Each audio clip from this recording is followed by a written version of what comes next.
More people than ever are turning to plastic surgery, and Utah's one of the top places in the country for these procedures.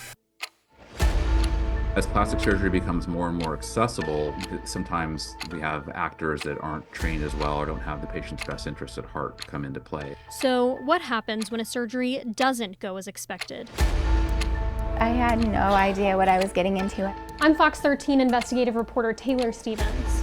We'll tell you about a Utah doctor who's been sued by 5 of his former patients. All within the last 2 years, and who has had separate actions taken against his license in Utah and 2 other states.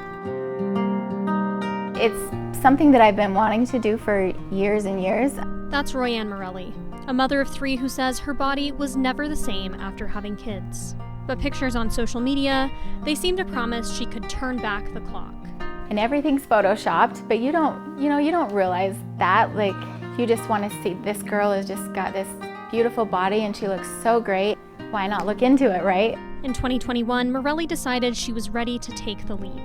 So she reached out to a surgeon who had worked on one of her coworkers and set a date for a breast lift and augmentation. I just felt like he was a good doctor. He was so compassionate. His bedside manner was so great. And then all of this happened. All of this. Photos she shared with us show gaping wounds in her chest after her procedure at the Plastic Surgery Institute of Utah in Midvale. All of a sudden I have this massive infection that my incisions have completely opened up. I just cried all the time because it was the most excruciating pain I'd ever felt in my life. Marrelli says her wounds were open for about 6 months. A little more than a year after her first procedure, she chose to have corrective surgery with a different doctor, who found that the size and type of implants initially put in her body were bigger than she'd consented to. I thought that I was gonna get like a larger C, smaller D size, and the amount that he put in ended up being like a triple D. Every surgery poses risk, but Marrelli believed the infection was caused by malpractice by her surgeon, Dr. Christopher Kelly. She filed a lawsuit against him last year, which was settled out of court after she sat down with us. The dispute settled for an undisclosed amount and with no admission of malpractice or liability.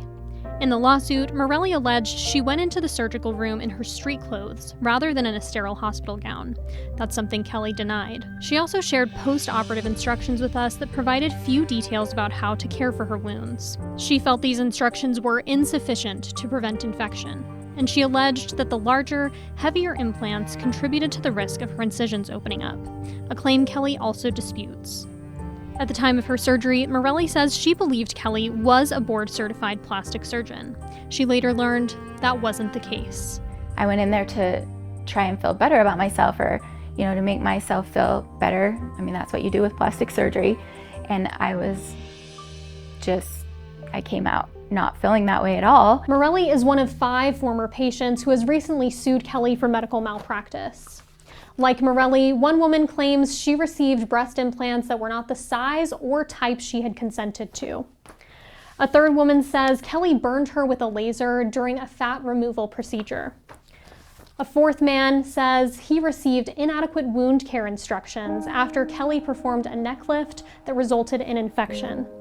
And a fifth woman alleges she received a breast lift that she did not consent to. Attorneys tell me her case recently settled while all others remain ongoing. I feel for every one of them that they have had to endure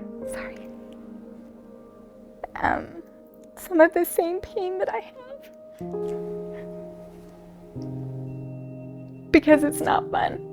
It's terrible. Kelly, who was previously a guest on Fox 13's pay-for-play lifestyle show, The Place, declined an on-camera interview, citing ongoing litigation. In a statement, his attorney said Kelly places the care and well-being of his patients at the forefront of everything he does in his medical practice. He stressed that Kelly's medical license is in, quote, good standing, and said Kelly intends to rigorously defend his reputation as the litigation matters proceed through the courts. Kelly's attorney declined to answer a detailed list of questions from Fox 13, but did respond to one about a Google search result that referred to Kelly as a board-certified plastic surgeon. He said Bell Medical, where Kelly works now, determined that, quote, the Google ad Fox 13 has used to question Dr. Kelly's credentials was erroneously produced by Google and is being corrected. Dr. Kelly has dedicated his professional life to caring for his patients, the statement concluded. Kelly also denied specific allegations of wrongdoing raised in the lawsuits and court filings.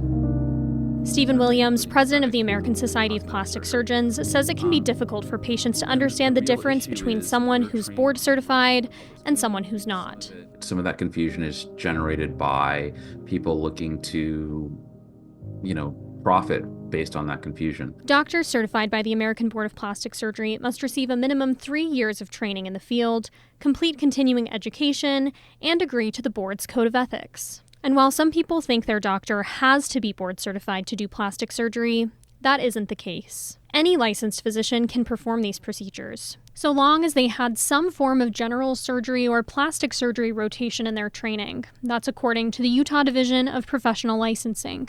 I'm a board certified plastic surgeon. If I wanted to, in the back of my office, deliver babies, that is not illegal. It's a terrible idea, but it's not illegal. Kelly's profile with Bell Medical stresses his 15 plus years of experience, during which he says he's performed more than 5,000 facelifts, 2,000 liposuctions, and 10,000 cosmetic procedures. His application for licensure in Utah provides additional insight into his training.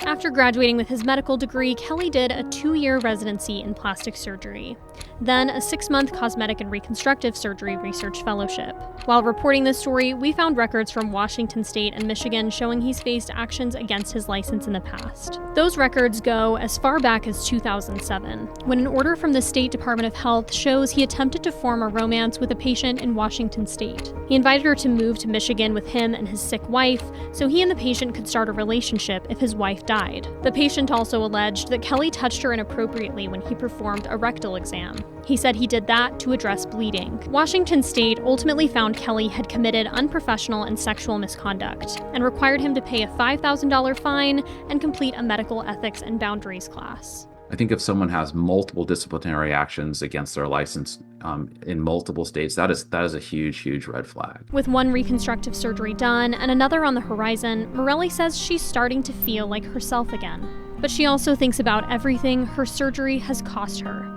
Thousands of dollars, her job as a nail tech, a further blow to her self-esteem. Still, she says, there's one thing the experience has given her. It just makes you realize that you need to love yourself and not to try to change yourself. It's definitely taught me a lesson to just be me.